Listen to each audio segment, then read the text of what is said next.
Welcome to Luca is a Billionaire, where the only thing I invest in is your answers. In this video, I will explain how to change your Ford Fiesta key battery. First, let's gather the necessary items. You will need a small flathead screwdriver, which is essential for safely opening the key fob. Additionally, make sure you have one new CR2032 3-volt coin battery ready. Having a clean and well-lit area will make the process much smoother and help prevent losing any small parts. Now, let's open the key fob to access the battery. Begin by locating the small button or tab on the side of your key fob and press it to release the emergency key. Pull this key out and set it aside.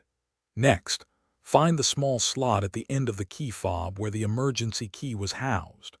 Carefully insert your small flathead screwdriver into this slot and gently twist it to pry apart the two halves of the fob casing. With the key fob open, you will see the old battery.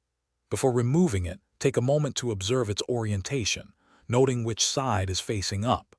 Use your small flathead screwdriver to gently lift and remove the old CR2032 battery from its compartment.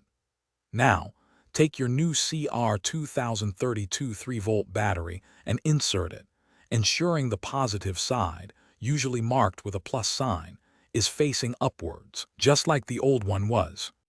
Almost done. Carefully align the two halves of your key fob casing and press them firmly together until you hear a click, indicating they are securely fastened. Don't forget to slide the emergency key back into its designated slot. Finally, it's time to test your newly reassembled key fob. Go to your vehicle and check if the lock, unlock, and trunk release buttons are working correctly. You've successfully changed your Ford Fiesta key battery. Thanks for watching and please subscribe. It's the best investment you'll ever make.